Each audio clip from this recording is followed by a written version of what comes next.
Hi, everyone. I'm KERRY Cassidy from Project CAMELOT, and very happy to be here today. I'm going to be talking to Simon Parkes, and it's always a delight to have him on the show. So I'm going to bring him on just without any further introduction this time. I think that most people know who he is, and I've got many interviews with him. So if you want to find out more about him, please do go to my other interviews on YouTube and also to his own. Well, I think he has a radio show now. So Simon, you're on the screen now. And if you could share what it is that you're doing in terms of where people can find you and that sort of thing. Okay, well, first of all, hi, KERRY. Lovely to be back on your show. Thank you ever so much for inviting me onto Project CAMELOT. Very happy to chat to you. Yes, if you want to go to the website, simonparkes.org, and they can then pick up all the links from that if they want to. And then I do my own podcast, or we call it a radio show, and that's twice a month. That comes directly out, linked out through the website, and then onto YouTube. And of course, I'm with Ted Marr in Seattle, and I do a couple of shows with him in the States, a couple of shows a month with him. So if you just go to simonparkes.org, and that would be able to link you through to whatever you want to see. Thank you. Okay, very good. Now we've got, it's an incredibly interesting time, I would say. And I think, it can be very stressful. And I understand that you were not feeling well. You were under attack for a few days, and there was, you were actually in the hospital, and I'm very sorry to hear that. So it must have been quite severe.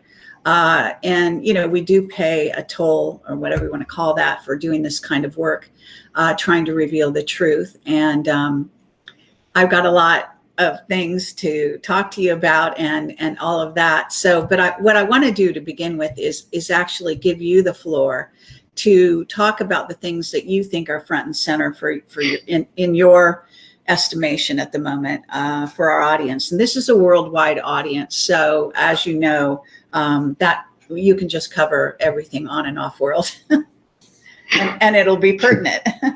Okay, well, obviously there are a few topics I think that you'd have to be asleep not to be aware of what's happening. And obviously I'll want to cover some of those, which I'm sure will be on your mind, but there'll be others that I've not picked up or you want to talk about, and I'm happy to do that.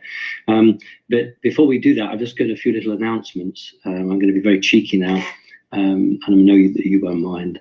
I'm the founder of Connecting Consciousness, an organization that has lots of members, about 20,000 members across not just the English-speaking world, but other countries as well. And we had a very good meeting in London, which was designed to engage with the membership. We've got 100 plus people there to look at our aims and objectives of the organization, to write a mission statement, to really take the organization to where we want to go. Now, I have my Australian Connecting Consciousness coordinator has actually asked me to give a plug. It's the very first Aussie meetup, and I just want to read the details out. So it's Australia's first national meetup. I might get a paper here. National meetup on Saturday and Sunday, the 29th to the 30th of September 2018 in Sydney.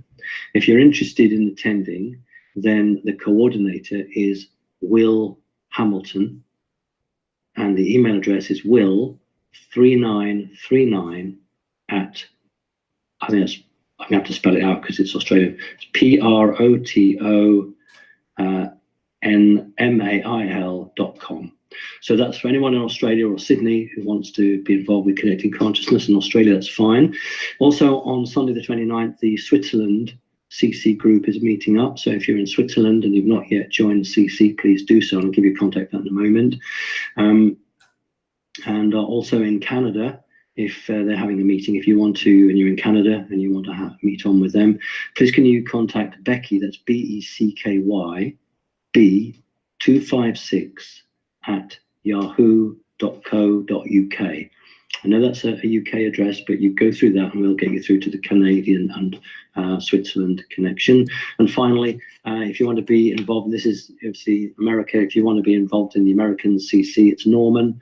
So Norman is contactable at nha.usa.intccg.com. Thank you for indulging me there, Kerry. But I am building a worldwide organization, and if you're in those countries and you want to be involved, please drop them a line. Okay, you said what topics, and we want to talk about the observatory, the main observatory in New Mexico closing down. I also want to talk about the satellites, and I want to talk about Judge Kavanaugh, and I want to talk about QAnon. So those are the 4 things that I thought might be interesting to your audience. Okay, well, is that okay? Those are wonderful. Yes, I'm very excited to hear all of your thoughts on all of it. Fantastic. All right. Well, how do you want to go with this? Do you want to? Have you got some interesting bits, or what do you want me to do? Well, I want you to go ahead, and then I will just pipe in with my interesting bits, as you call them, when I get, just to kind of compare notes, which is something that I think we're very good at and people enjoy. If I have nothing to say on a matter, then I'll have nothing to say. Hey, well, listen, that'll never happen, will it? Well, okay. You never the know. great thing is that and I've said this privately to you, and we've never really fallen out privately or publicly, because, and I don't understand it myself, but we always seem, although we get the information from perhaps different sources, we're always broadly in a line. Oh, sure, there'll always be the odd differences here and there, but we're fundamentally in tune. And I think that's perhaps what your audience like, is that we're both coming from different aspects, but we've both reached the same conclusion. Okay, so I'll talk about the satellites first of all. I'll only say what I know. I am not going to have any supposition. I'm not going to say I think. If I'm leaning somewhere but I haven't got the evidence, I'll just say, well, it could be this. But I'll only give you what I know. I know that between 3 and 6 satellites were deactivated. They're still up there, not been shot down. They're still up there. They've just been switched off, between 3 and 6. Interestingly, that some of the names that have been bandied about, I'm aware of, and one name isn't. There's the Snow White is the key satellite here, but I actually know it probably as Dark Night or Black Night. Oh, right. So the Snow White satellite I would know as Black Night or Dark Night. That is the key one. The other one that's very key is the Early Bird. There was an original satellite, I think in the 50s or 60s, which was called Early Bird. And I think it was the very first telecommunication satellite that was put up. And so this is called Early Bird because it's all about telecommunications. So these satellites were not satellites run by the good guys that were taken out by the bad guys. These were not satellites taken out by aliens. These were can we just call them a bad guy group of satellites that were taken out by the good guys. That's my view, my understanding on it. These satellites did 2 things. One which you would expect, which is the communications, but they did something else as well. From the communications point of view, it allowed an encrypted channel that nobody else had to run all over the planet to secret locations, encoded, I don't just mean secret geographically, secret encoded locations, that meant that it was not possible for outsiders to break in. Even the National Security Agency weren't able to break into it. Now, part of the key group of this was Britain's GCHQ, and that connection was also taken off. So it means that if something was to happen, the bad guys couldn't tip each other off. So that's the very obvious part. And I think perhaps most people could grasp that. But there's another part here, that this system was actually, it's a British word, but I'm sure you American guys have this. We call it eavesdropping. Do you have that word? Yes, absolutely. Okay, fine. I don't want to just assume.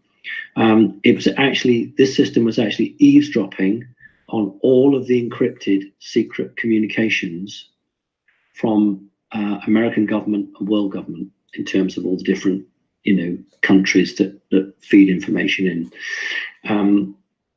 Now, this system could have been taken down a long time ago, but the reason it was taken down now was because we're just 2 weeks away from something fairly big happening, and the good guys left this for as long as possible because they didn't want to give any more warning or notice than they had to.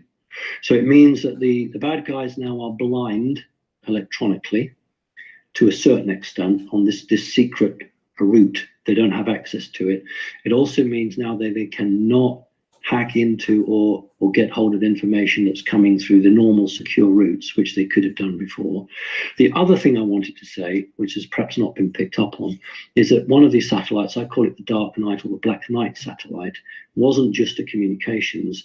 It had a frequency to it that could activate certain people on the planet who had chips or had been programmed. So this satellite could take control of certain individuals on the planet to make them do certain things. So that, my understanding is, that's part of the system that's been taken down. So there are a lot of people now who are not any of the wiser, but they can't be activated to undertake assassination attempts or anything like that. So that was the Black Knight or Dark Knight satellite, which some people call Snow White. There is a confusion over those two. So that's what I wanted to say. Now, the other thing is that the US, Britain, Canada, Australia were part of what we call the Five Eyes. And that now means that information is now secure and cannot be passed on to this illegal group. So that's really what I wanted to say about the satellites. Okay, wonderful, fascinating, I have to say.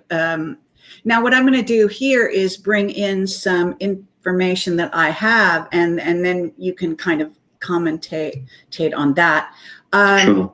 The bottom line is, as everyone knows, I've been talking to Eddie Page, and he was claiming that the Pleiadians, his group of Pleiadians, took down the satellites, or turned them off, or whatever you want to call it. And he didn't give a lot of detail on that. Now, obviously, his story is not quite what you're saying. It is interesting to think about it because, again, with his group, we're talking about Pleiadians that are also what some call the Anunnaki, and we're not sure which are which, and so on. So this is to kind of clarify that when he says something, it may be slightly coded so that people who are out there who are going to have a certain point of view are going to know what he's talking about, but other people won't, and so on. And so that's very interesting. I also want to say that Dark Knight, I've been aware of the Dark Knight satellites. Actually, my information is there are 3 of them. And that one of the key things that they do is that they have the ability to be what they call low tech. And as low tech, they are not interfered with or able to be interfered with by off-planet races, artificial intelligence. That's at least what I've been told. Now, whether that's true or not, I don't know, but that was the very key thing about them. And it interests me very much that you're saying that that this one of the Black Knights at least was involved here, because that would tend to mean, if from my point of view, that there was some interference that may be coming along with the whatever event you think is going to be happening soon.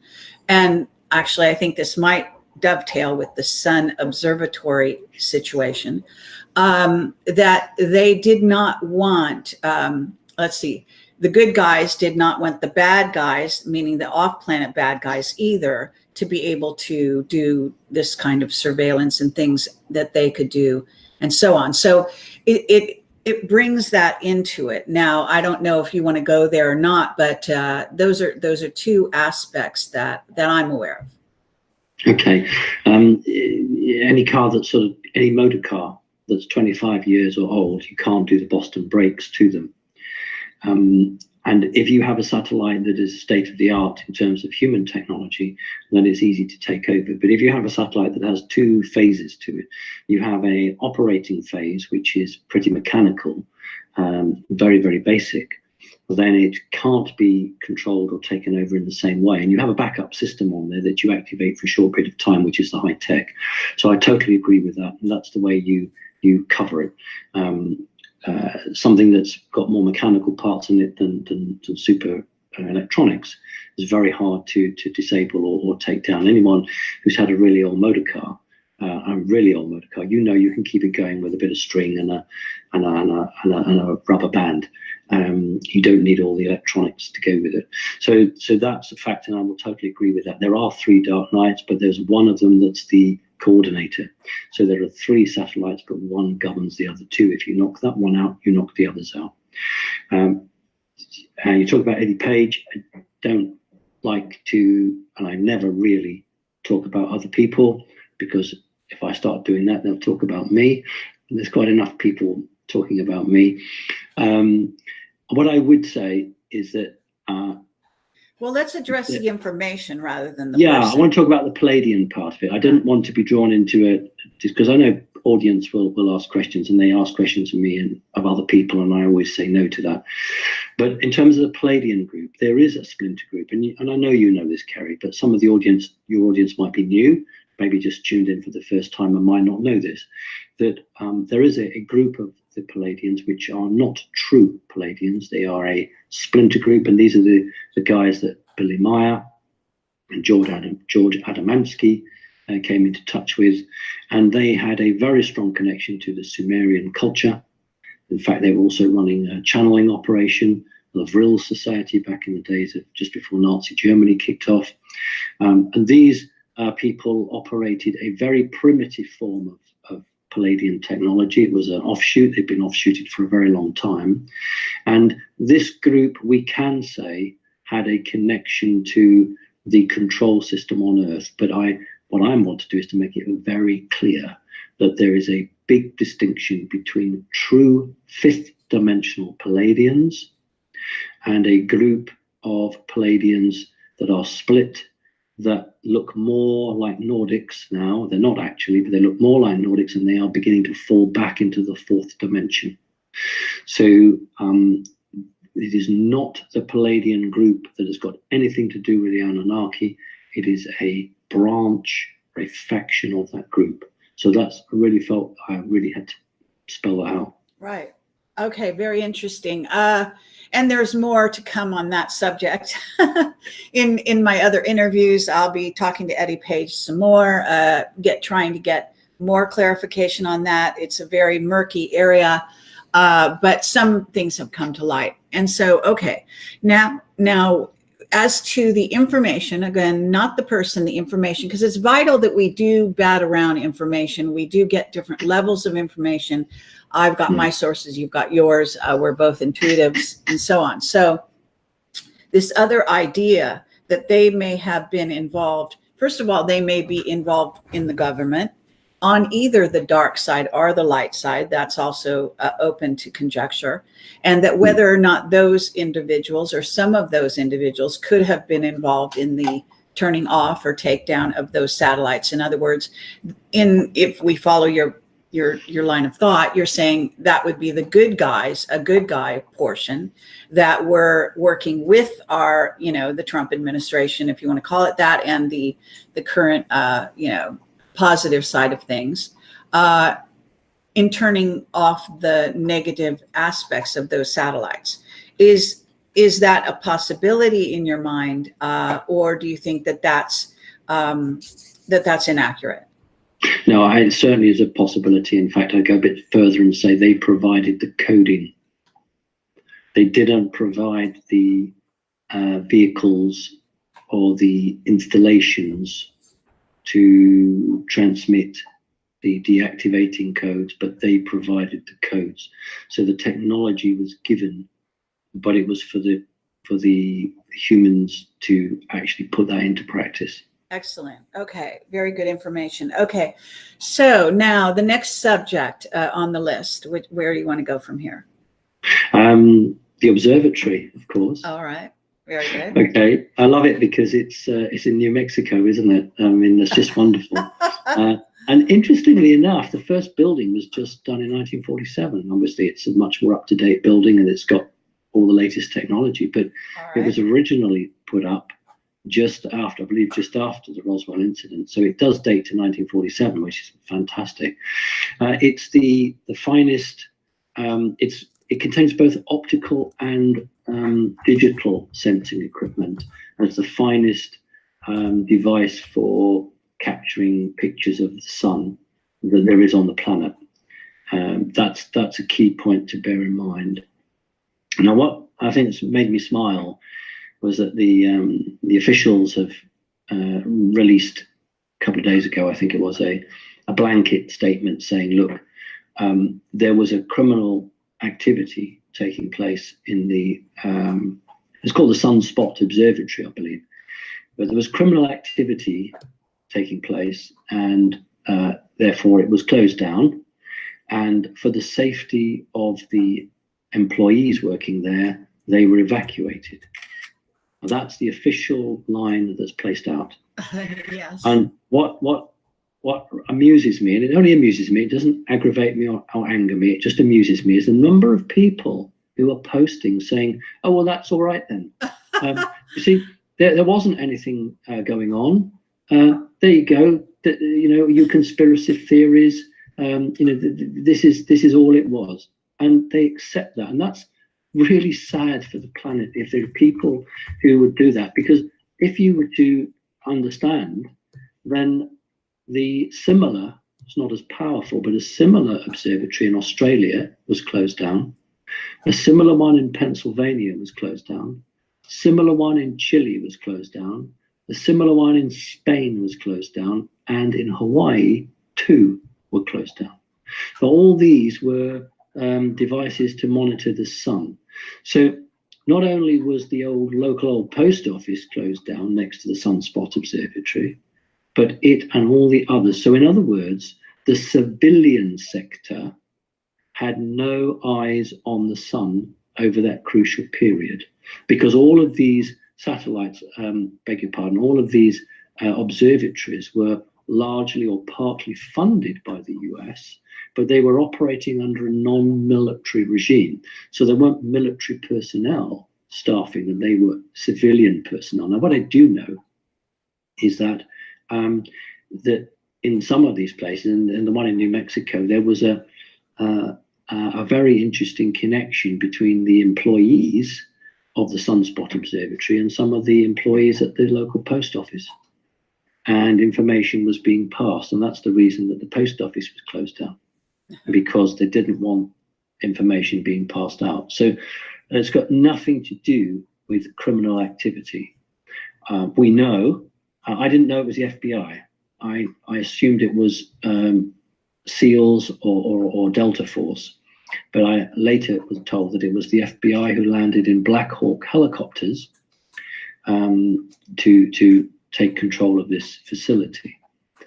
And that you just don't do that. And the reason I guess it was FBI was that you can run with a cover story that it was a criminal matter. If you started doing it with CIA or the heavy military, then you really do lead even the most asleep newspapers or newspaper reporters to actually begin to ask questions. So if it's the FBI, it's all okay, it's all fine, nothing to worry about. So we know that a number of observatories were all closed down at exactly the same time. We know the post office was closed down. We know that all the staff were taken away separately into different rooms. Some were taken away out of the premises, some were meant on the premises. We know that the computer files were logged and blanked and removed. And we know that objects surrounding the sun were identified. And the whole purpose of this was that the good guys had been tipped off that an operation, experiment was to be taking place around our sun, and they were given warning of it. The problem was that nobody realized actually just how powerful these observatories were and how crystal clear the pictures or the information coming back was. So when they closed them down, they didn't do it early enough. They didn't sort of say, well, it's all going to happen on Tuesday, therefore we'll close it down on Monday. When it happened, either they the amount of time they had was very short, or they assumed that this machinery on Earth couldn't pick it up. And when they realized it was picking it up because they were monitoring all the crazy chatter coming on, they went in very quickly and had a look at it. So it was because of the fleet of spacecraft around the sun. That's what that was all about. Okay. This is, I had to run and get my other computer. Because this is really fascinating, because I have another side of that story. But I have to say that I have to say, I guess, thank you. This is a very weird thing to probably do when you're a broadcaster, but nonetheless, I have to say, I was actually given this information last night in my, I don't know what to call it, some kind of download. Really, I guess, is the best, simplest way to say. So I was given that information last night that you're giving me here, and giving all of us. And on top of it, I've done a lot of investigation around this, and I sent some of that to you. And it does seem that, I have a back channel source who has, now what can I say about this? I have to be really careful. Who has had access to some data. I guess I'll just say that, generally speaking. I better not say who they are or who they've tapped into, because obviously it's not like they're not going to be already knowing who my source is and all this kind of thing, because that source is heavily watched. But there's no reason encouraging other governments, etc. And I don't want to get anyone in trouble here, but. I do have, and I can put on the screen, some information, and I did send you a bit of it. I am being very careful about it because there may be indicators on some of this information that might reveal where I got it, so to speak. But sure. I'm going to throw some of these pictures up here and basically say that, I have tweeted this out, and I put it out on Facebook as well as on Twitter and on my Hoot suite of social media, and some of it. And I've also got pictures of the sun that were taken by this person that somehow were captured around the exact same time and do show some craft.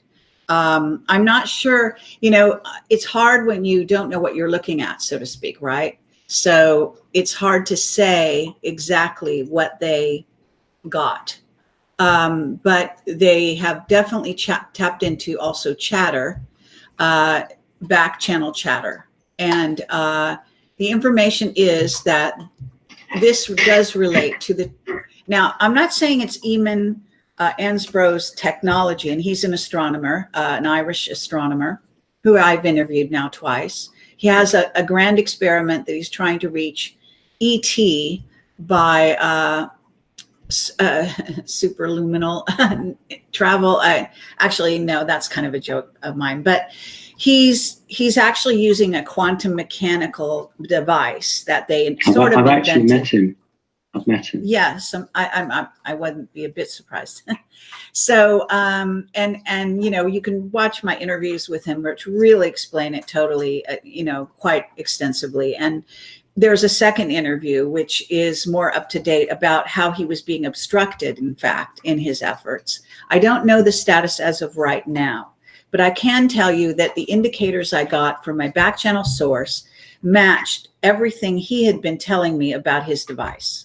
I have told him this. He has basically been non-committal, saying, well, that would be outside the sort of mission statement of a solar observatory as far as he knew, to be what they're trying to do is go out simultaneously, send these signals out to all star systems, as far as, I don't know, you can think of many, many galaxies, not just one, not just our solar system, but to almost leapfrog over what one might say the solar system that's under control of the secret space program and contact ET from there.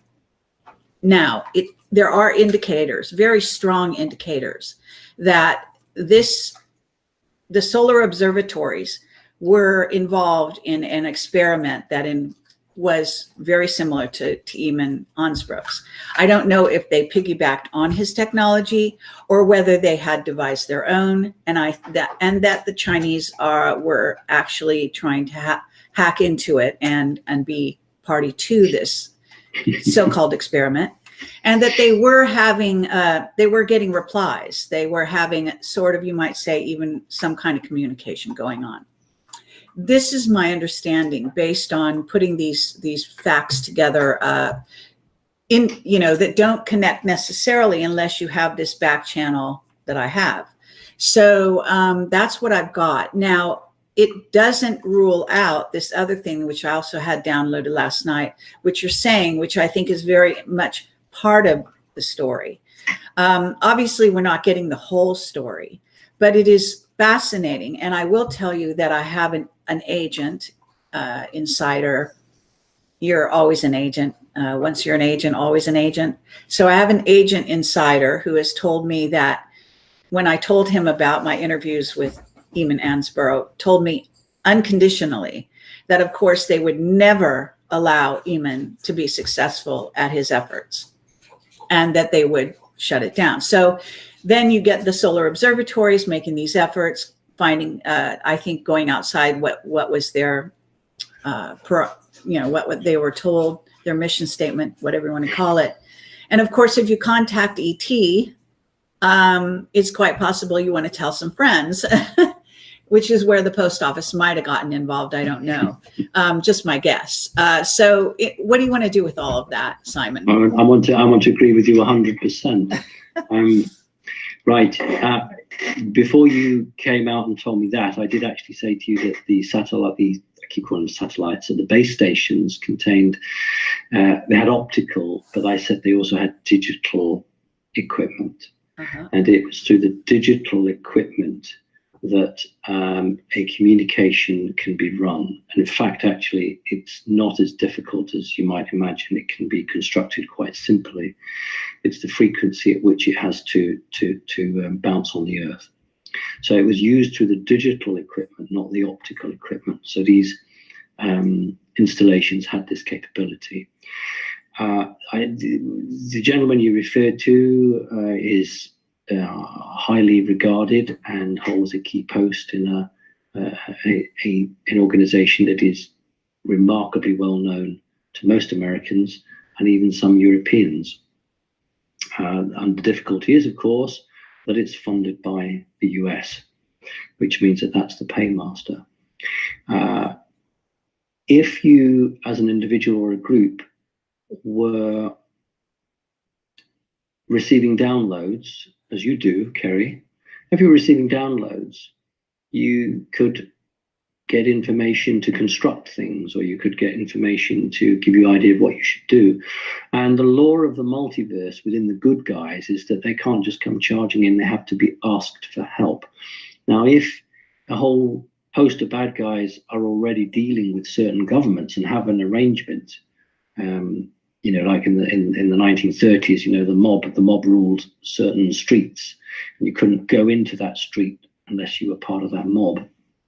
But if an individual or group of individuals could open a separate communication channel and ask for help, not asking on behalf of the government, but asking on behalf of the human race, then that is all that the other side needs as an invitation to come in. The fleet of craft, I just want to go a bit further with this, the fleet of craft were, the evolution on this planet is actually by and large directed by the sun.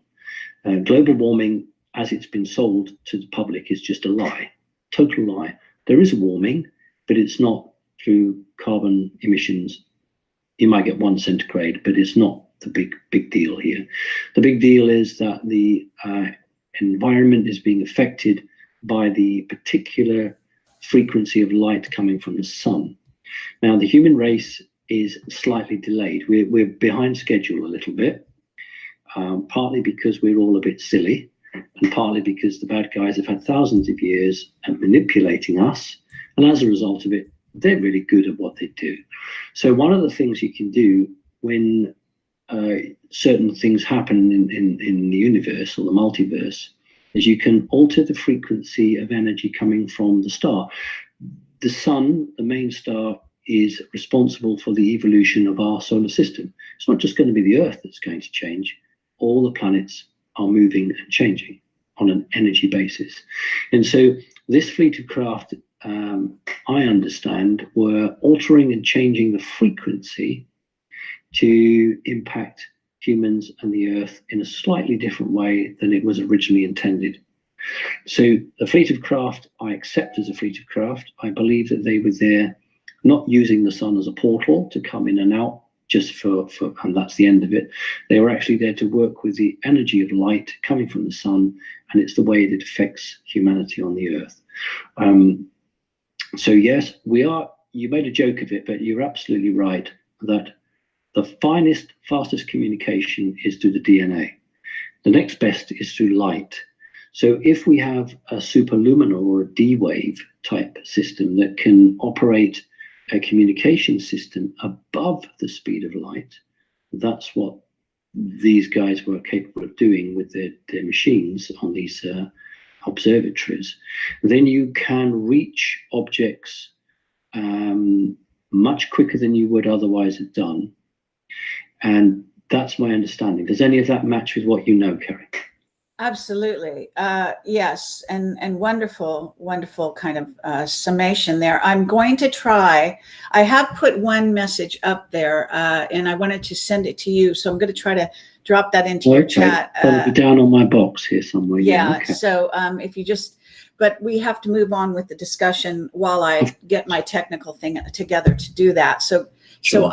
So let's continue. And I think, you know, for people, this is very good information. And I now you didn't, the only question I have there is you didn't kind of clarify. You said they wanted to modify the, I don't know, the frequency or whatever it is of the light coming from the sun or something of that nature, if I understood you. But you didn't say whether in a positive way, are they dialing it up positive. or down? It is totally positive.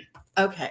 All right. Very interesting. Well, on the radio show that I did a little while ago, what I said is that I don't want our listeners, my listeners, when I do my radio show and your listeners here on your show, to imagine that President Trump has authorized the FBI to put a stop to disclosure.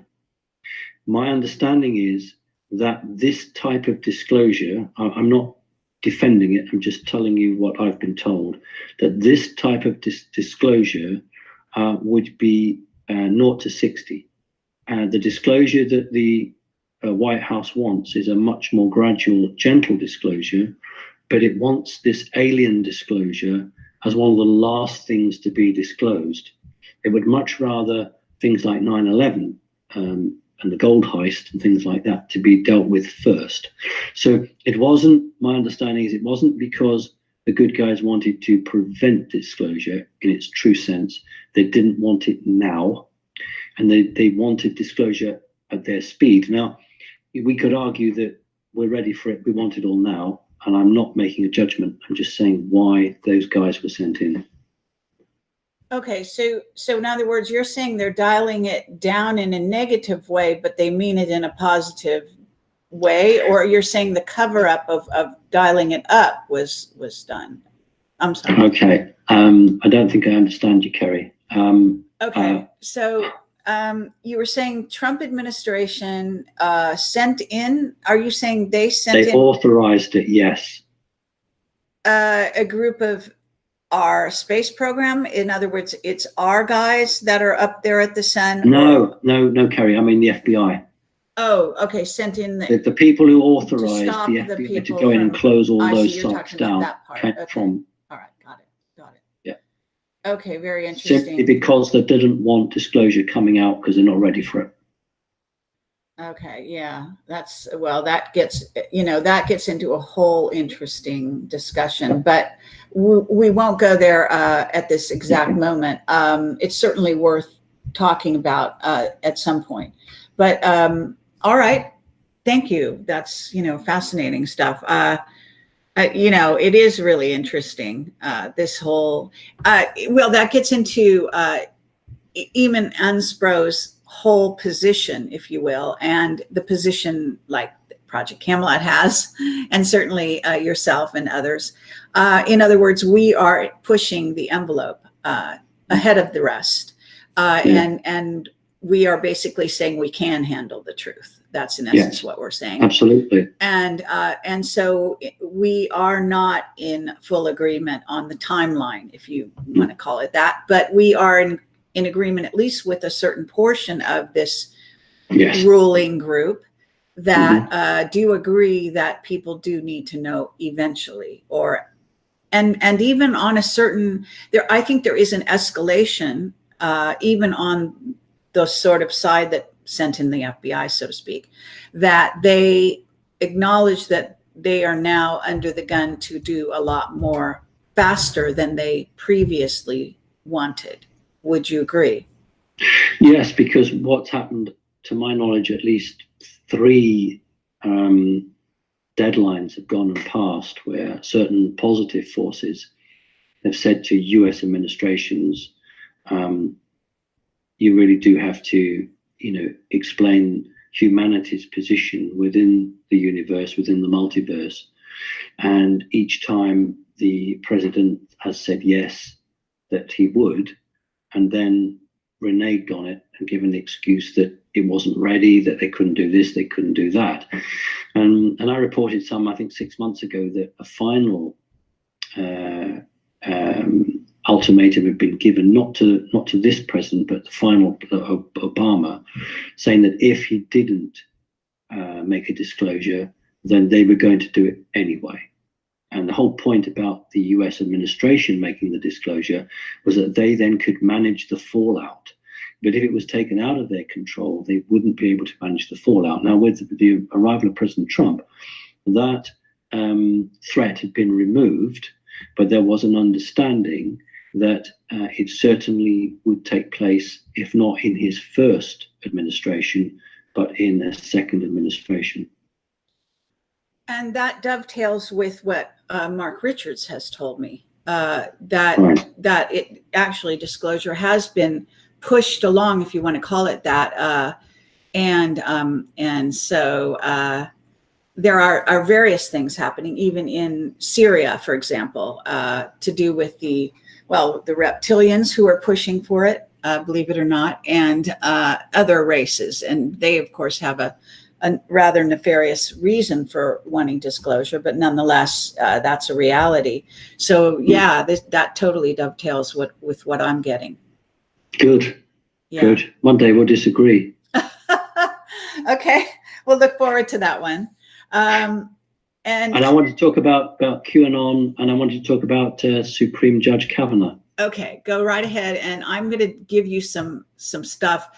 I think, let me see if, can you hold on 1 minute while I try to do this? Because if I could put this on, I think I will be fascinated to get your reaction. And this would be live because you've never seen this. I haven't sent it to you yet. This is going to actually be motion picture, believe it or not. And I hope there's no identifying marks on it, let me say, because I'm going to see if I can get this on the screen. So bear with me 1 second, and I've got it here.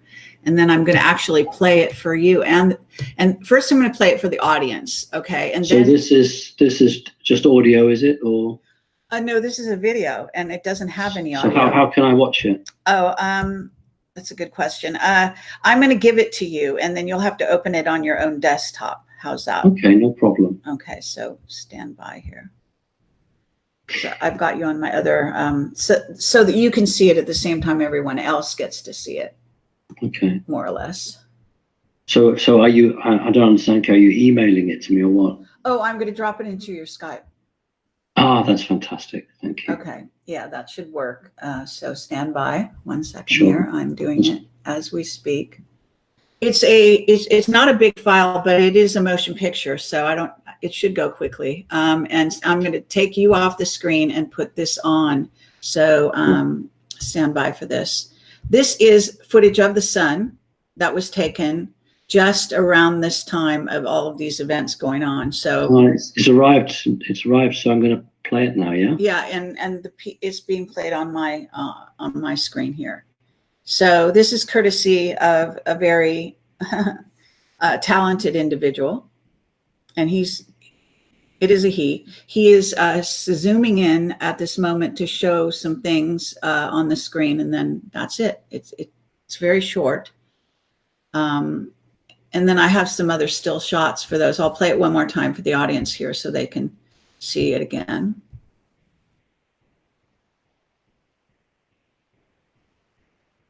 And are you able to watch it, Simon? I've watched it, but I have to be honest and say I don't know what I'm looking at. Well, it's very difficult. But we're looking at it's the way astronomers shoot the sun. They put this disc in the middle so that I guess the camera can handle the light. I don't really know. Okay. And what this person is trying to show us, if I understand it, and first of all, there is a black. You can kind of see a black dot next to the rim of this round circle. Yeah, okay. That's on the sun. That would be a very large craft, from what I understand, that we could see, if I understand what I'm looking at. And then there is something here down in the lower area, which I don't understand it either, but could be a kind of a flash, an indicator that something is being triggered on the sun. Right. Now that for me is much more interesting. I was initially looking for flying saucers, you see, and I was very disappointed when I didn't see any flying saucers. What I did see was this, as I'm looking at the picture, in the southwest quarter, down at the bottom to the left, some very large flares showing intense energy light, and that actually would back up with what I'd been saying earlier, that the sun is producing some very useful frequency which others can then tweak or change. So for me, the picture is not important for what it may or may not show from alien spacecraft, but for me it's much more important because it could be showing some intense release of energy, which is why those craft were there. Yes. Okay. Well, very good. So either way, I'm not an expert when I look at these pictures either.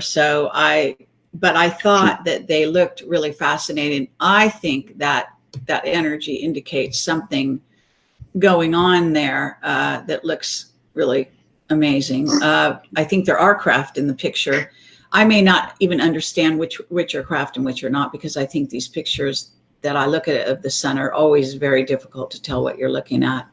So, but anyway, so we get that. A brilliant picture, I must say. Yeah, a very, very talented guy. So, all right. So now at this moment, let's move on to the next subject, and which is QAnon, because actually there was a dovetail with this information that I posted on my, I think it's on my site. I have to look for it, actually. I get so much information, sometimes I forget where it's all coming from. But QAnon apparently he had been talking about the satellites. So this is actually satellite information. QAnon actually named satellites that were being turned off. So I don't know if his information was, or that group's information was dovetailing with yours or not. If I can find that little bit, I'll try to put that on the screen as well. That'd be interesting. Yeah. So all I wanted to say about QAnon was that, in my understanding, is it's four males, right, and a very advanced artificial intelligence computer. Oh, wow. That's fascinating. Why do they need the artificial intelligence computer for what they're doing? I'm curious. Because it is partly divining the future. It is also in communication with the highest military in the US, and it can hack into either side to predict the future, not through a crystal ball, but through the intentions of previous actions. So in other words, you could put a paper trail together and you could be fairly clear that this was going to come from it. So we're looking at a group of four men and a very advanced D-Wave computer that almost sees to foretell the future, but is connected to a advanced communication system, and is partly providing information to secret groups which are positive, but is also under attack itself.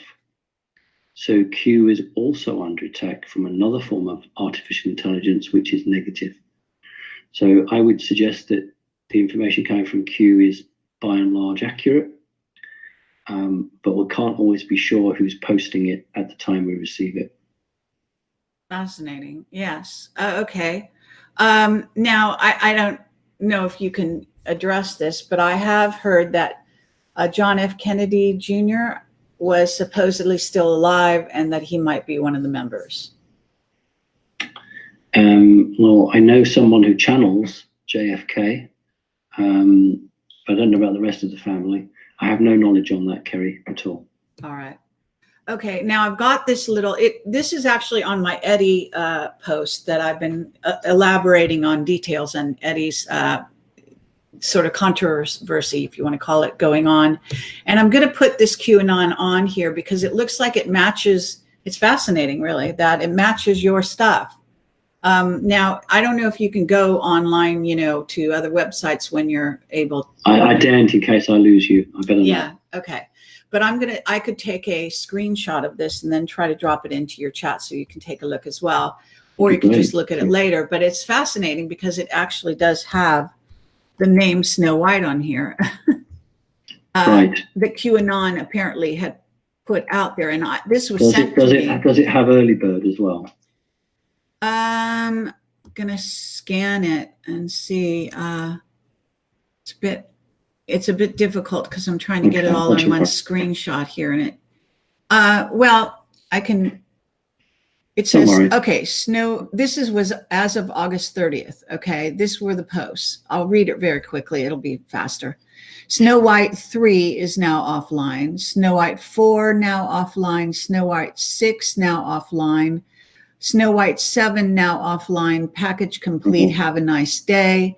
And then it said DEAC kill box 1A 2B or ZB, I mean.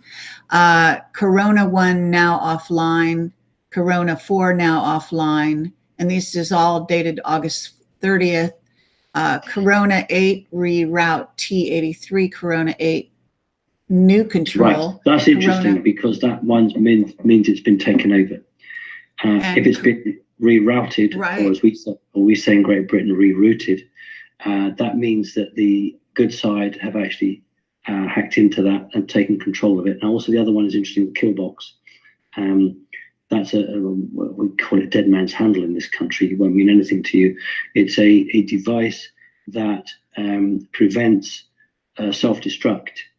It prevents anyone taking back control of it. So within that group of information there, what we've been told is that not only have they turned off the satellites, but one of the Corona satellites they've actually taken control of, and the other one they've prevented it from destroying anything else. So there's a heck of a lot of information in the couple of sentences you just read out. Okay, and I'll just finish it. There's a couple more here. Corona 8 new control, Corona 8 now offline.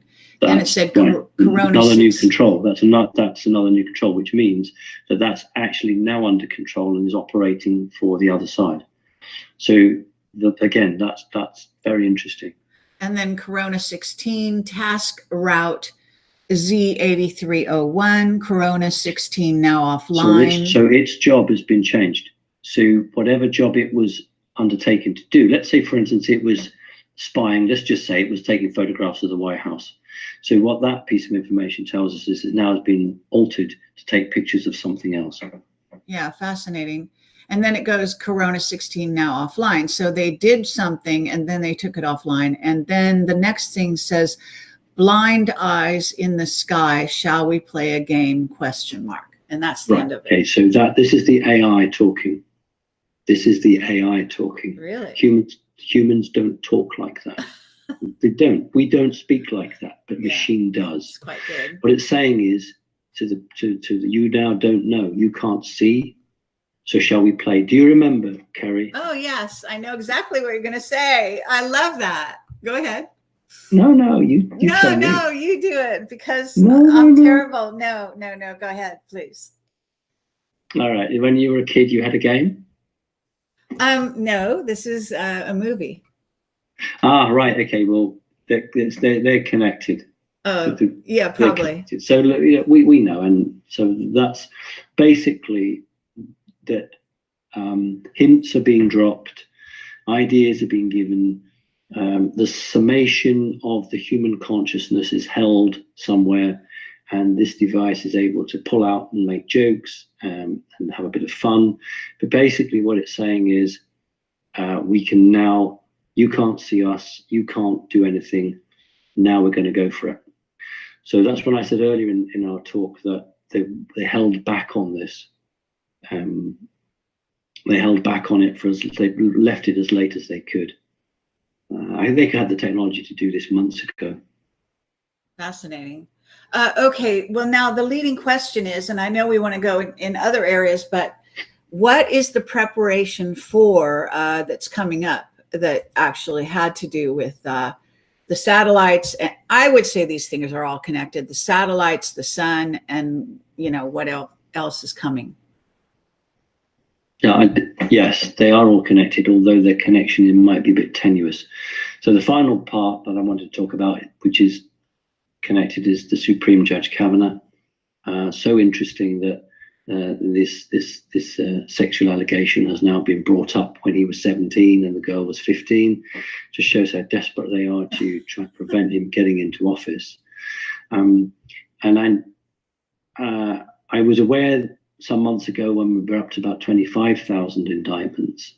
I'm now reasonably convinced that there is in excess of 50,000 indictments. Reasonably convinced. That's a huge amount, but I'm reasonably convinced there's something around 50,000.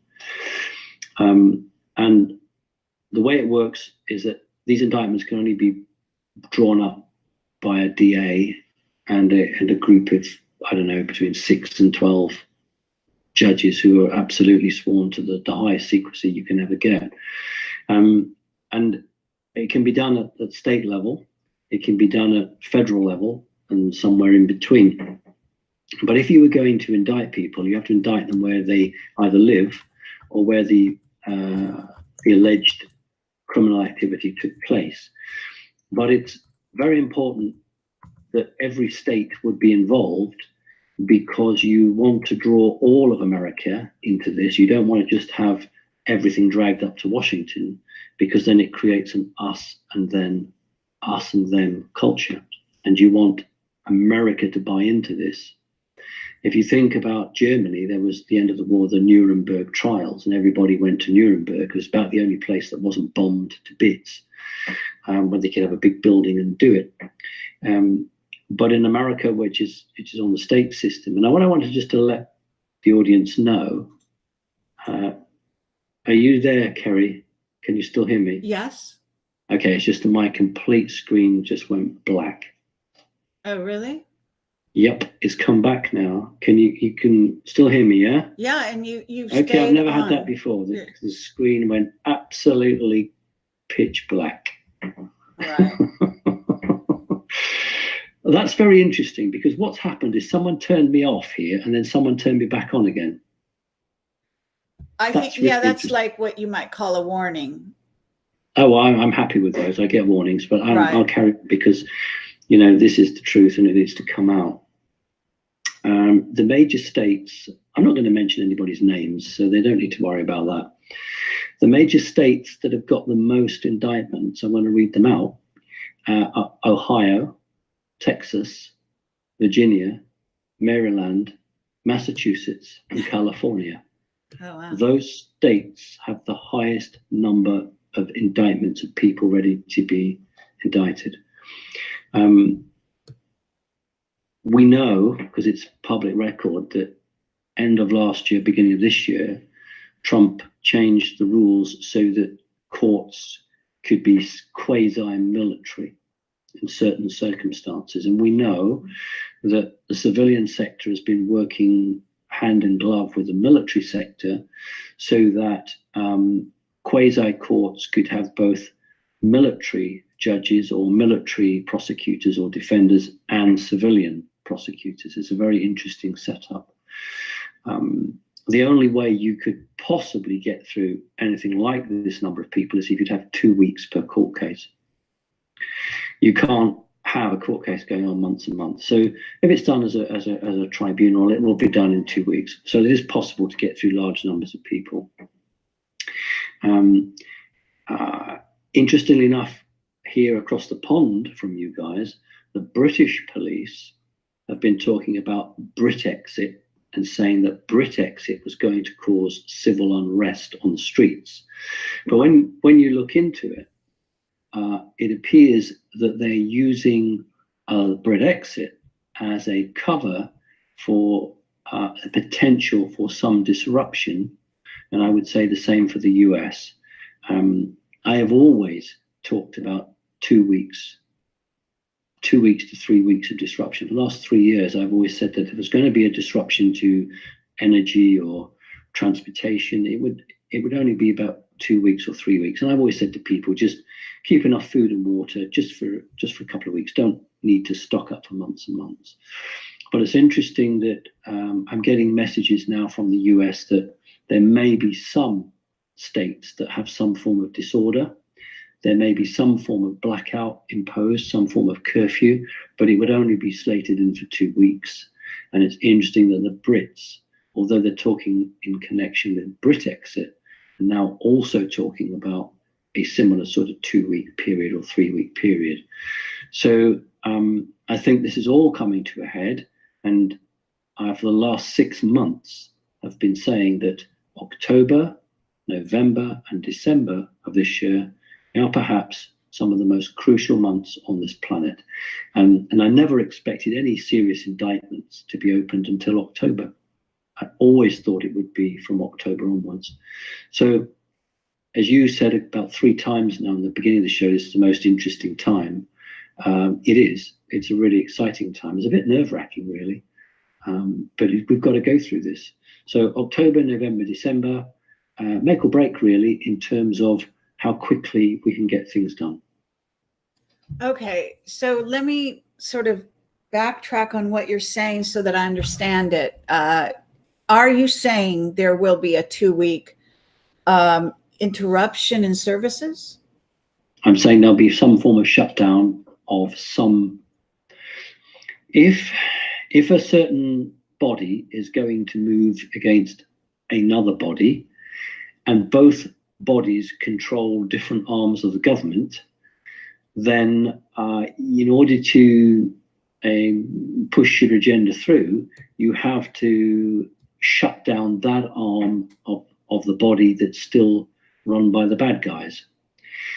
So that may mean that you have to impact civilians in order to freeze out some of the negative entities. So yeah, you could well have a disruption to cell phones, to landlines, to electricity. Yes, I am saying that. All right, and starting when exactly? Well, I never expected anything to start before October. Okay, but you never did. But are we to consider that it starts before October, or are we to say that? Well, look, if it starts 1 week before October, I don't think I'll be too cross. I've always said October, November, December, and if it started in the last week of September, which there are certain forces pushing for, I have to tell you, right.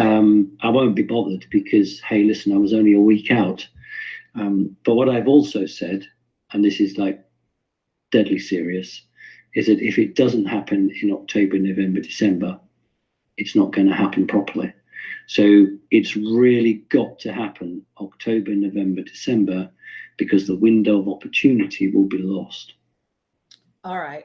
Well, that's very interesting. I am going to be traveling to interview Mark Richards, and let me say I still need donations to help me do this. But nonetheless, this will be the 20, well, actually, and there's another secret witness that I'm trying to interview in case anyone cares. So if you would like to help me, it would be much appreciated. I hate going in debt on my credit card in order to do these things. I do that. I go in debt on my credit card when I don't have enough money to fund what I want to do. But then I have to sort of live on pins and needles until I'm able to pay that off, obviously. So to be honest, Kerry, if every one of your subscribers just gave $1, you'd be able to go and interview all of the really good quality interviewees. You know, it wouldn't be a problem, would it? No, with something like 204 or 206,000 people, I would make well more than I ever make every year if all those people just gave me $1. So there you go. Yes, absolutely. But at any rate, I'm supposed to go, I think it's the 27th, and that weekend, that's the last weekend of September. So I will be traveling during that time. So life could get, I guess, very interesting during my travels if any of this goes on. And maybe I'm supposed to be traveling during that weekend because of where I live, et cetera, et cetera. So there's very interesting things. But at any rate, just saying that there is a secret witness that I'm trying to persuade to do the interview while I'm in the Northern California area. I think I'm safe on saying that. So anyway, that's just a sort of plug for that. Now we have another discussion to go with. Wasn't there one more subject that you wanted to cover? No, I've covered all my bits. It's over to you now. Really? Oh, wow. Okay. All right. Well, I don't know if people realize it, but they are getting more bang for their buck here, and this is actually free. And you know what I'm saying? I mean, this is like really choice stuff. You're really getting some of the best intel out there, I have to say, by listening to this today. And I would encourage you to spread it around to your friends. Let me see if there's anything that I can sort of ask you about. Well, we are having some very interesting things go on in terms of witness testimony right now. And I have more to come on this score, but there's a lot of talk, as you may know, about Yellowstone erupting. And I am curious whether you've taken a look at that situation yourself, that involves what are in essence triggered events to happen. And one assumes from the side of the so-called bad guys, as we're calling them. So that would be triggering Yellowstone to trigger other volcanoes. At the same time, this involves what's already happened in Hawaii, for example, a company called Ormat. We've got an investigator who's very good at his job, a former CIA, not what you call a knock, who received a burn notice. I'll give him a plug here, an unwanted publicity guy named Paul Collin, who lives on the street in his car and needs, donations, desperately to keep alive. But nonetheless, he sends me reports because he did this all his life as his job for the intelligence agencies, and he simply can't help himself. He still investigates fascinating stories while he's virtually homeless. So for those that are interested, he is talking about a company called Ormat, and he did a lot of extensive, it's all on his blog, on my guest blogs. Just go down to Unwanted Publicity Guy and you'll see information about Ormat, a company that establishes itself next to even dormant volcanoes, who then soon after they are there, start to become active, is using a certain technology in addition to fracking in the area to help trigger this to happen. This is part of what went on in Hawaii recently. And there's a lot more to that story. And Deborah Tavares, I don't know if you know who she is, Simon, lovely lady, who is looking for documentation and finds it to support everything that the so-called dark cabal is up to, and the things they put in place in terms of regulations, et cetera, et cetera.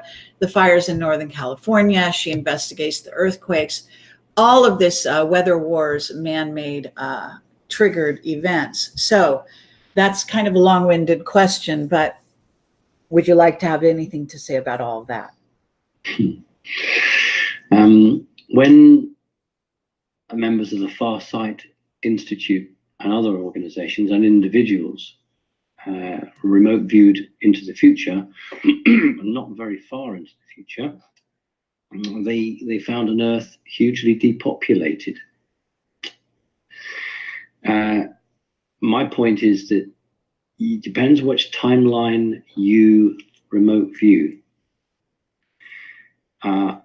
I don't understand. I'm not an American. I don't understand why somebody would want to crack off half of California and sink it, all the rest of it. I mean, what did California ever do to anyone else? But there is this real dislike for California, hence the droughts, hence the fires, etc.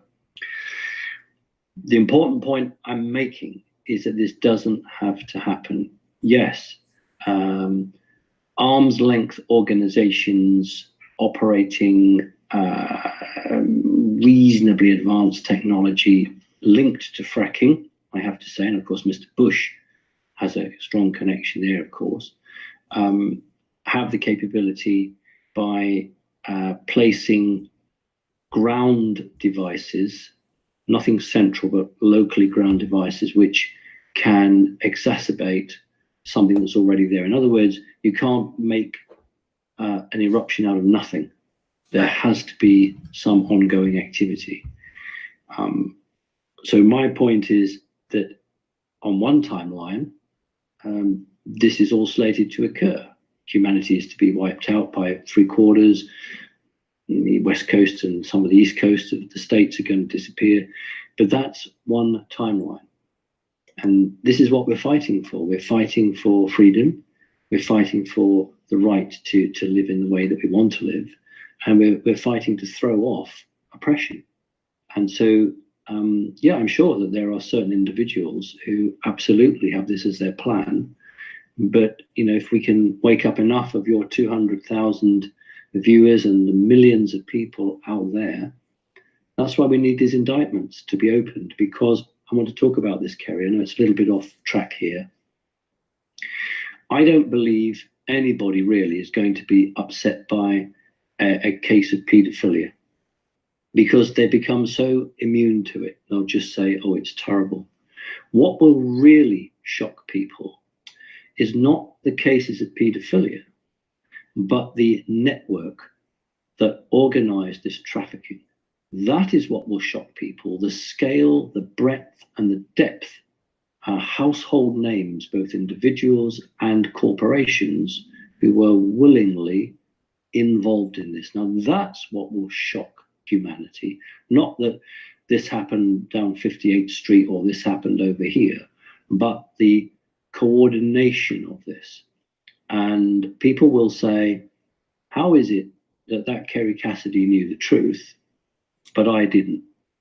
How is it? And their immediate response will be that there's something wrong with them because they didn't see the truth. And what I want to tell these people is, don't feel badly, because these bad guys are skilled at this. And they pull the wool over your eyes because that's what they spend all their money on. The point now is, once the truth comes out, we need to question everything. But we don't blame. We've got to get in there and rebuild it, and rebuild it quickly. So we can put a stop to these madcap schemes of setting off a volcano, setting off the San Andreas Fault, flooding the East Coast, this, that. We can stop all that. But in order to stop it, we need vast numbers of the citizenry to actually stop believing the lies they've been given. Now, if we don't get those indictments, if we don't get some sort of big activity, there won't be that initial oomph that makes people start to question. That's why October, November, and December are vital, because if the ordinary people throughout the world see what's really been going on in their own back door, then we can just turn this planet around very quickly. I totally agree with that. And I think that's, very astute and wonderful that you kind of bring it round to that, because I've had to sort of fight my battles lately in this score. And some people It's troubling because I need to make a video, talking about this, but I do tend to want to write things down so that I can put everything for people. I guess it's the journalist in me, where I want people to see, how the thoughts sort of lead in a direction and the evidence that comes forward, and then the conclusion, rather than, just trying to do that online on a video. But nonetheless, it's so important. As you're saying, it's the network. It's the way in which people have been corralled and deceived, and the trafficking, lines of trafficking and all of this. It's a huge story. It is the tail of the octopus, in essence. It's all the tentacles going out, and that's the story. And that has been revealed. It gets into the realm of software and artificial intelligence and targeting, and targeting for many reasons. Some to take people out, some to obviously child trafficking, you name it, what they're doing, organ trafficking. I mean, in other words, this is a very big story. And then we get into the whole idea of so-called earth changes, the very false story about global warming that isn't to do with that at all, has to do with the sun. And, Richard Hoagland did some very good investigation on that quite a long time ago, which seems to have gone out of people's heads totally, but it has to do with other planets heating up. So consequently, the conclusion is, if you're at all intelligent, it's not happening because, people are driving certain kind of cars. And, the blame the humans notion of everything's wrong on the planet because of the humans. You see, this is part of the scenario. So I agree. And I agree with the timeline. Look, in everything that I've seen in the future, and it doesn't mean, you need to listen to me necessarily, but I do see things in the future that do come true. And one of those things I've seen is that California is not falling into the sea. I'm sorry. And I live here.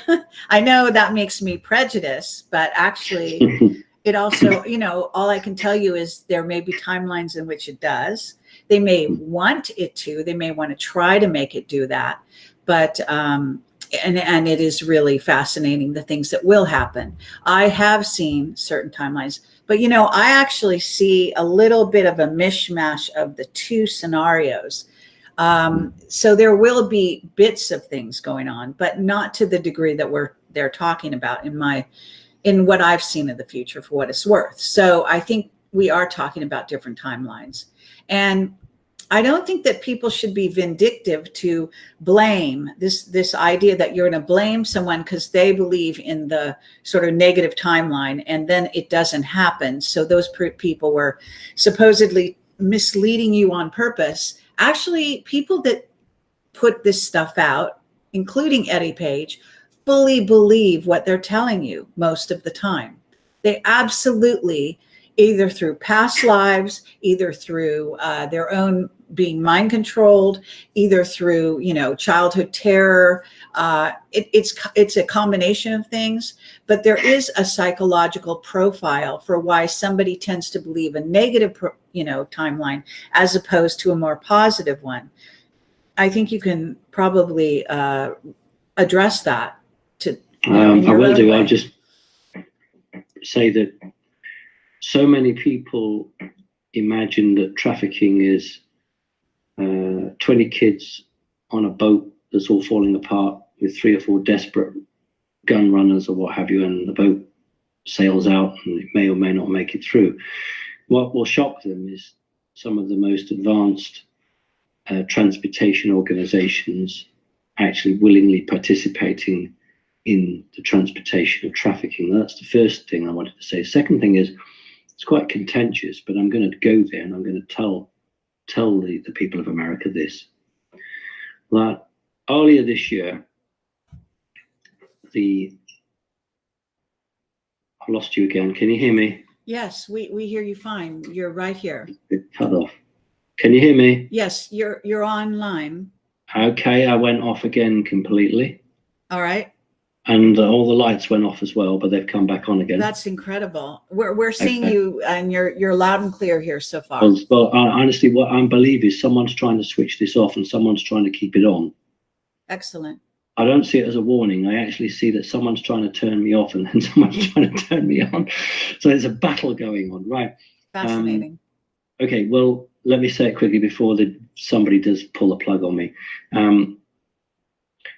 Most of the control media, most of Hollywood, not all Hollywood, most of Hollywood is absolutely controlled by the evil side, and most of the control media is really evilly controlled.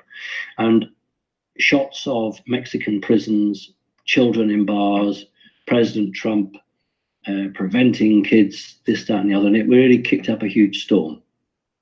What I wanted to tell the people of America was that, do you know what? Most of those kids arrived with no paperwork. And there was a massive child trafficking ring that would turn up at those holding stations with fake documentation. The children were just glad to get out of prison, and they'd take them away and they'd be sold into slavery. What Trump did was to actually put a warning out and say to these traffickers in that particular neck of the woods, I'm going to prevent you, I'm going to stop you trafficking these kids.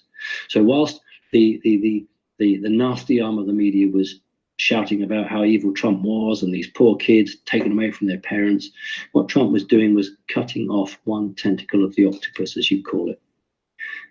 There are people in our industry who still don't fully grasp the evilness of paedophilia, which actually is not going to appear on indictments. It'll be the word trafficking, child trafficking. That's how it will appear, not under paedophilia. And also the word Satanism or satanic activity will not appear on the indictments that I'm aware of, because it's very hard to prove that in court. And also that's a religion. And if you start bringing a religion into it, you hold it up. So they're keeping it very, very much on a understandable way. But we need to look in, when we see the word child trafficking, you need to see the word paedophilia. When you need to see things like elite control, we need to understand the word satanic activity. Sorry, Kerry, I went off shot there. What was the other bit you just said? Well, I was talking about the psychology behind people that may believe in the dark. Right. Okay. Jenna, but before you wait 1 second, hold your thought. I do want to say along the lines, if people want to understand, this was shown in a movie. They do tell you what's going on. And I think it was called the Wolverine X-Men movie. So it's the one about the Wolverine where he goes down and rescues the child, or, as part of saving this guy, down to Mexico or somewhere down there. And basically there are children behind bars and all of that shown. So that's real. And they did depict it very well in that movie. It's one of the best X-Men movies, in my opinion, ever to come out, and really does support the side of the children, getting free and all of that. So just wanted to say that. Now, yeah, I could quickly go ahead. What you were saying very quickly, that the sort of work I've been doing now, and I was amazed. I've been doing it for nearly 8 years now. It's not as long as you, Kerry, but it's 8 years, and it seems a lifetime to me. Right. And a great number of the people that I've had the privilege to support, help, work with, who've been through all forms of what I call phase B trauma, are in a mindset which is designed to make them feel comfortable or safe within a negative energy field. And once you break that, or once the individual is capable of breaking that, then they get a much more balanced and rounded view of their own position in the world and the people around them. But before they break free, they are usually drawn to a more subdued or downbeat or negative outcome. Yes, and that's kind of what I was pointing at. And in other words, is understanding the people that resonate with the dark timeline, and how completely committed people do become to sort of rescuing themselves and others, in theory, from that. And I mean, I know preppers who began prepping back in 2007. who are still waiting for the apocalypse. It hasn't happened yet, but they're still, they plan their whole life around it. I mean, this kind of thing is going on constantly. It's a massive multi-billion-dollar industry in America, isn't it? Oh, it's so extensive, but the psychology behind, you see, planning to, in essence, die, so to speak, in the end, and to live on an earth that is basically wormwood and all of that. But if I may interrupt you, that's because on one timeline, and that's not exactly what happened, but on one timeline, that is sort of what happened. And when something happens, because time isn't linear, as you well know, KERRY, it's elliptical or figure of eight, whatever you want to call it, that when something happens, it sets an energy anchor in place, and that some triggers can cause another timeline to start to replicate that, or at least for the consciousness of whatever is the supreme life on that planet or that form to be drawn to it. So if we look on one timeline where I don't know my figures now, but something like 28,000 years in the future on one timeline, there is a disaster. And just as H.G. Wells wrote in his book, The Time Machine, and H.G. Wells wrote The Time Machine in 1895, and he was a member of the Illuminati.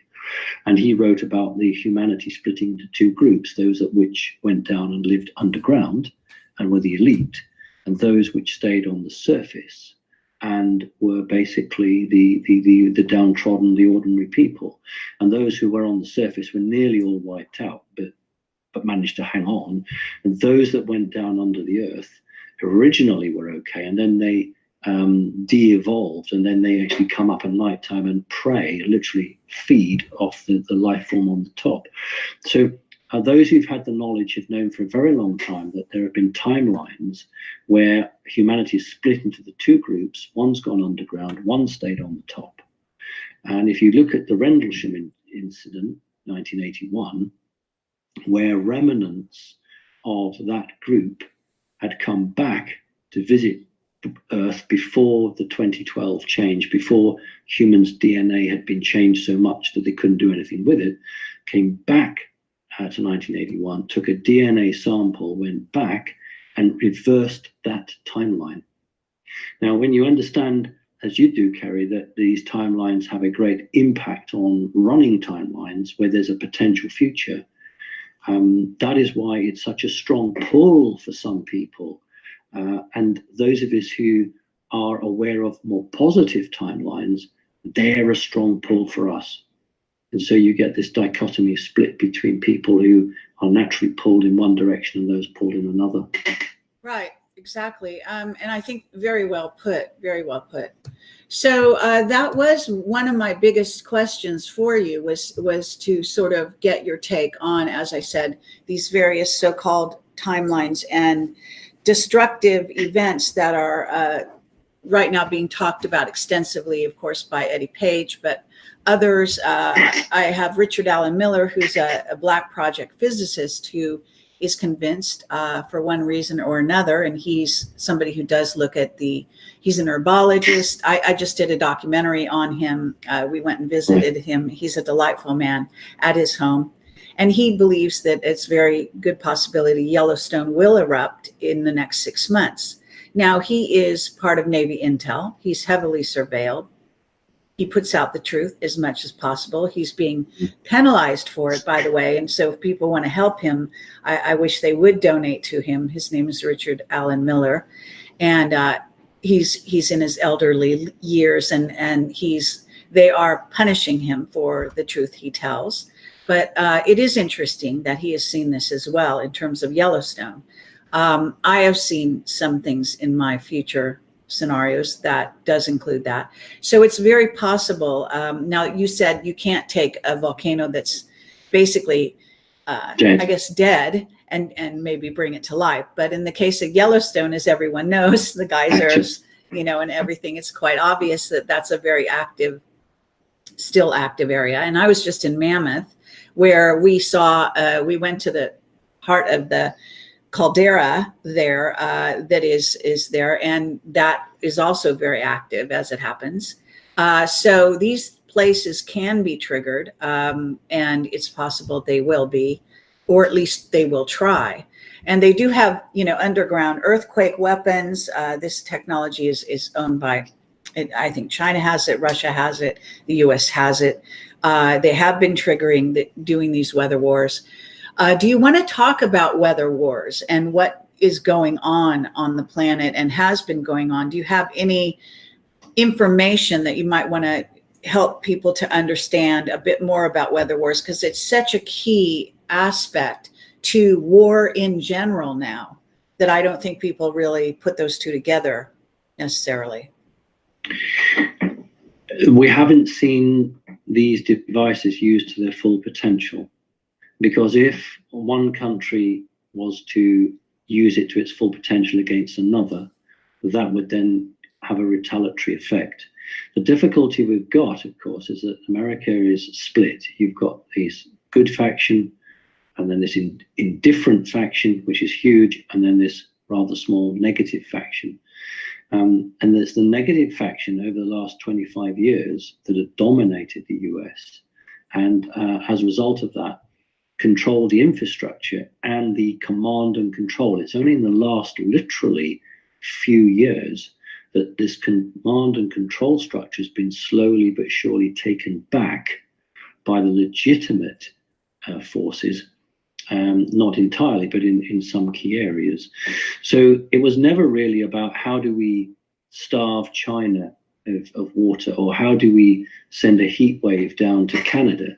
It was all about how do we use this as part of our political game against our enemies in Washington, or our enemies in this particular corporation or that corporation, and how do we put pressure? So for instance, if you've got Silicon Valley, how do you put pressure on that industry? How do you put pressure on car manufacturing? How do you destroy this, that, and the other? And so it's really been about an internal game within the US.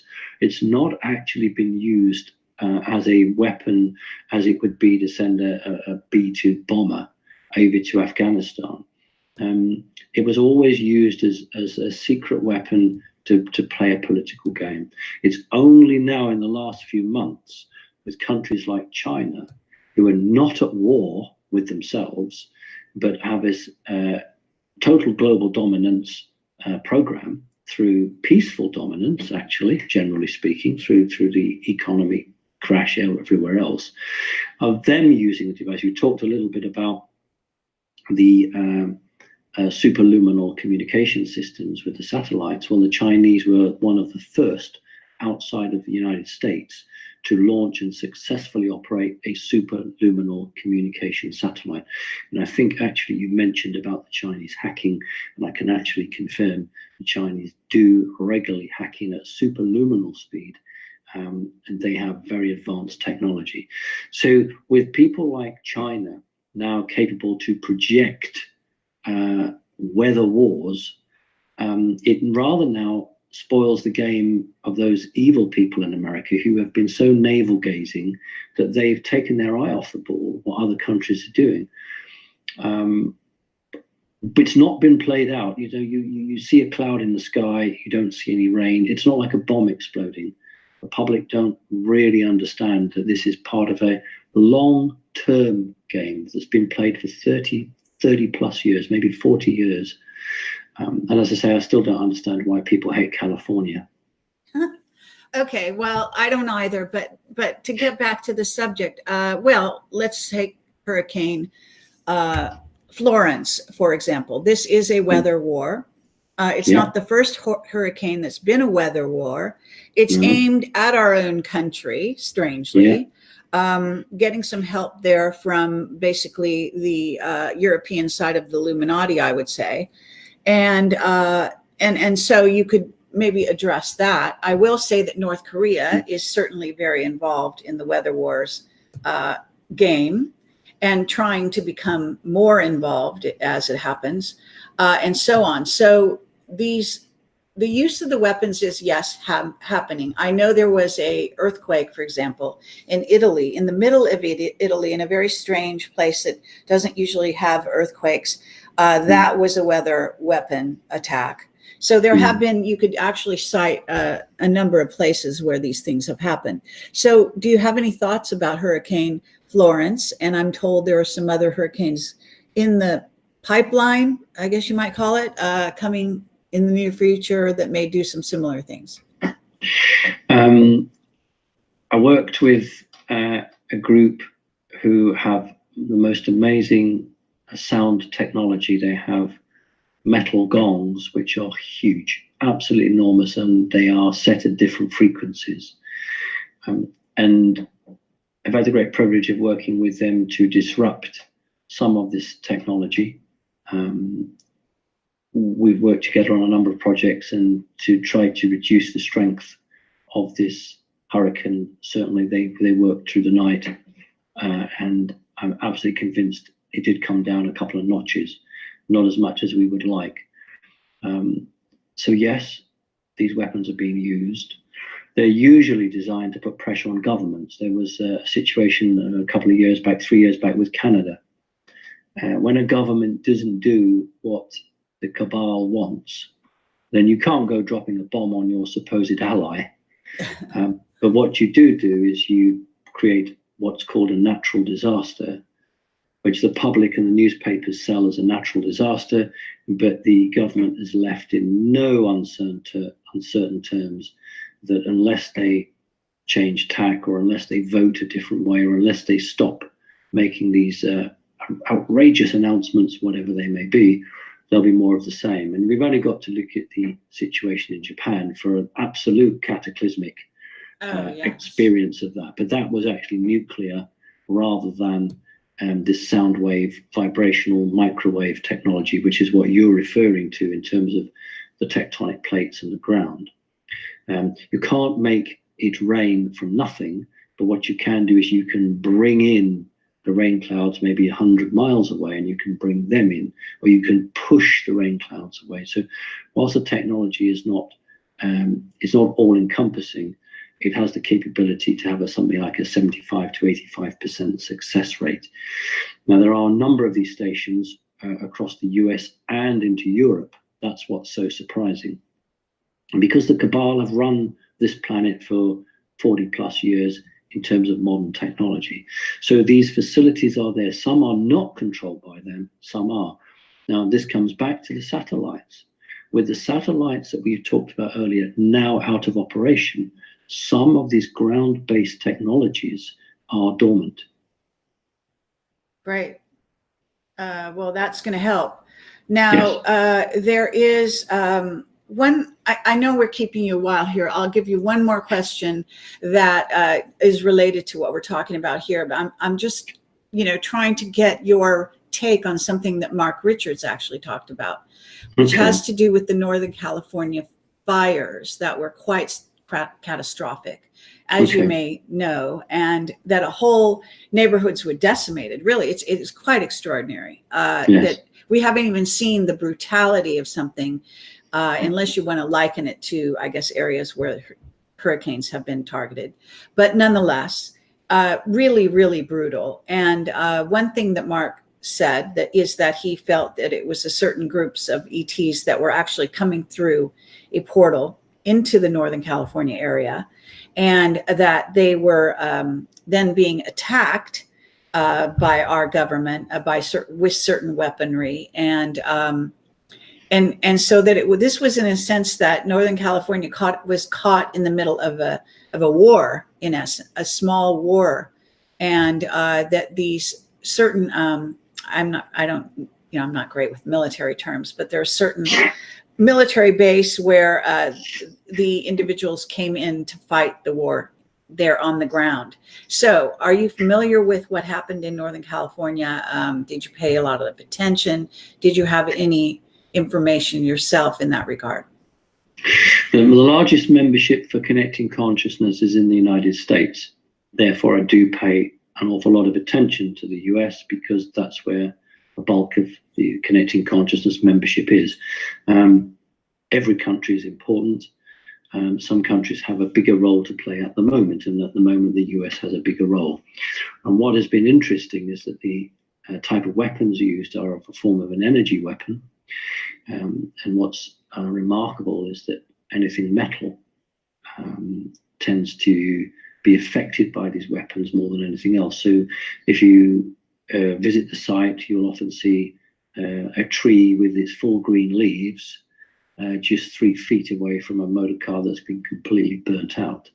You'll also notice that the type of energy weapons affects metal in different ways. So aluminum hubcap wheels have been completely turned to molten metal and literally just form puddles at the base of the vehicles. Some of these energy weapons have been fired by helicopters. It's not the first time that a ground battle has been fought on the Earth between human and non-human entities, but it is the first time in my knowledge that a battle above ground on the US has been fought. There have been battles between non-beneficial humans and beneficial aliens, which have been fought underground. And Africa is the only other place that I'm aware where humans and aliens have fought it out above ground. And that was deliberate because Africa was largely depopulated in some parts. Technology was very low. Nobody had a cell phone. You couldn't get any information. But it's the first time, to my knowledge, that a considerable operation has been mounted above ground with energy weapons, predominantly from helicopters and some from satellites. Does that match any of the information you have, Kerry? Yes, absolutely. And it's fabulous to get your take on that, because, you know, Mark Richards is such a brave, in my opinion, brave whistleblower. He's one of the best that I have. And he gets a lot of flack, you know, as you may imagine. He goes out on a limb and, you know, part of the reason he's allowed to do it, of course, is that they feel that because he's in prison and he was framed for murder, masterminding a murder, not committing it himself, but nonetheless. And in fact, there's a British guy now who's hell-bent to try to tell the story of the guys who actually did the murder and further blame Mark Richards. So Mark has pushed the envelope perhaps as far as he can. But at any rate, he is in prison. And so they think that he is, you know, a discredited witness in essence. So he does get away with saying more than most whistleblowers are able to even stay on the planet, you know, on the surface, so to speak, and who are free. Yes, yes, Kerry, because it would be the easiest thing in the world to prevent you from visiting him. Exactly. And he claims to also still be reporting to higher ups in the Navy. I actually would agree with that, and I think that there's a reasonable opportunity of a pardon if October, November, December go the way I and many others hope it will do. Right. There's a reasonable chance for him to receive a pardon when the dust has settled on a number of issues. Yeah, that is so wonderful to hear. You know, and I'll pass that along to Joanne Richards, his lovely wife. So anyway, that's really enough. I think that people have gotten more than their fair share here of really good insider information. So thank you for that. And I think it's really, really great. So I'm sorry we don't have time for questions here. I think people can come and why don't you tell more about your radio show a bit? Yeah, that's fine. I mean, I'm still not particularly well. I mean, it was a very nasty attack. I say I know it was attack because to start at 6 in the evening and not finish till 6 in the morning. And I said to you, I'd been in hospital 7 hours, and I just got a shout through the door. No, you were in there for 9 hours, and I was in hospital for 9 hours. Incredible. But I'm here now, and I'm not leaving the planet till the job's done, and that's it. So simonparks.org, that's my website. And if people wanted to come and visit me, join Connecting Consciousness. You don't have to do anything. You just have to be there, share information. And if you want to do something, that's absolutely fantastic. We've got a whole range of people from just regular guys right through to heads of corporations who are now signed up and involved, all waiting for the day when it becomes really good to be honest and be who we really are and not have to pretend. I do these podcasts, I call them my radio shows. I do them here, and they go out twice a month through the radio, through the website, and onto YouTube. So please subscribe to that. It'd be great. And through Ted Mars, I think it's Ever Beyond Radio. I will get Out of This World Radio, I think. And he's based in Seattle, and he's a really good host. And I do a couple of radio shows a month with him.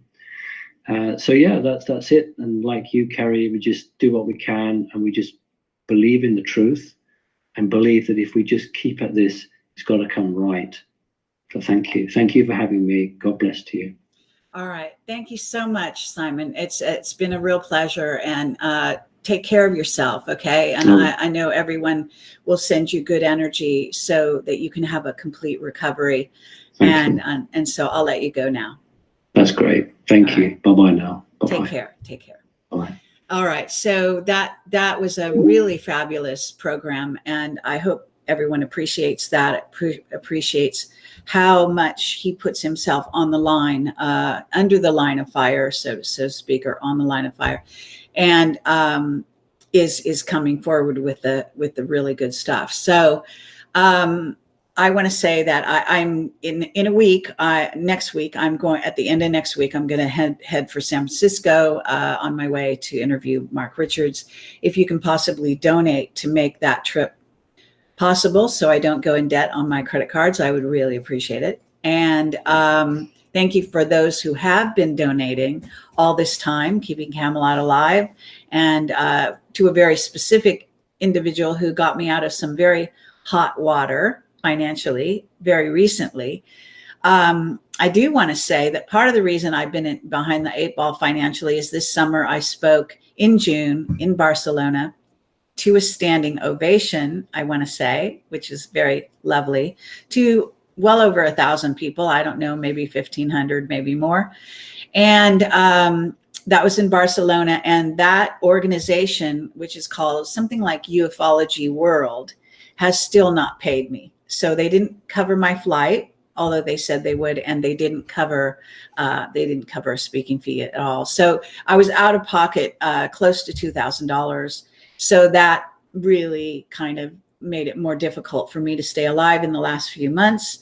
Been sort of living quite close. So my bank account was lower than it's been probably the entire time I've been doing Project Camelot. So that's kind of how it got. But this one person came through, was able to take care of a huge credit card debt that I had on my credit card for me. And so I don't want more debt. And so now we're going to try to go to interview Mark Richards. And that does take a few days away and out of town, and certain expenses that we have. So just to want to ask people who would like to donate. And of course, with all the people that possibly could donate. And I also have like 59 million viewers, 206,000 of whom subscribe. So if any of those people want to donate $5 even, it will certainly help. It is a numbers game, as they say. So that would be great. And I have some very interesting interviews coming up. I have a super soldier who's going to be on my show on Wednesday. She goes by the name of Penny, Penny LA, I think she calls herself. And then I have, I've still got Isaac Cappy in the standby sort of area. He hasn't committed to an interview. He said he will, but he hasn't actually done it. And then I have a couple other things that are sort of tentatively scheduled there. So you're going to have to wait for a bit of the last minute on a lot of those things. Let me see if I have this on my calendar that I can see. Yeah, it's not actually showing up here. So anyway, we'll see what happens. I think sometimes it's better when I do things last minute. So I guess I am on the 20th. That is this Thursday. I'm going to be on Alexandria's. She's going to interview me, so that should be a lot of fun and quite interesting. She's doing like a small online conference, and she is the one who put on the Prague conference a few years ago. And so that will be on the 20th. And as I say, on Wednesday night, I think it's Wednesday night at 7 p.m., I'm going to be talking to this super soldier. So always a lot going on. I am talking to Eddie Page, back channel, and to Maggie, who used to work with him, as people will know, and also to Ari, a very good online journalist who has been trying to get the truth out and to the best of her ability, and dealing with a lot. So we've got conflicting testimonies from the brother of Eddie Page, Michael, apparently even recorded. I've heard the recordings. Whether they ever get to see the light of day, I don't know. But the evidence is that the brothers are not necessarily in agreement with some of the decisions Eddie has made. Eddie's understanding is different, and I'm going to be having him on my show to discuss all of this in the near future. There's a very important article where I kind of, delineate out the various controversies and some of my take on it, as well as the evidence that's come forward. So it's important to go to my front page, projectcamelot.tv, and click on the new evidence surrounding the Eddie Page story for those of you who are following that story. And let's see, is there anything else in my laundry list of things that I'm supposed to talk about? Not that I can think of. This has been a very important show. I hope that you will share it with others and get it out there. So thanks again for watching. Have a great day. And I'll be back, soon, tomorrow. There may be some unscheduled, sudden things that I end up doing as well. So stay tuned and take care. Thank you. Bye-bye.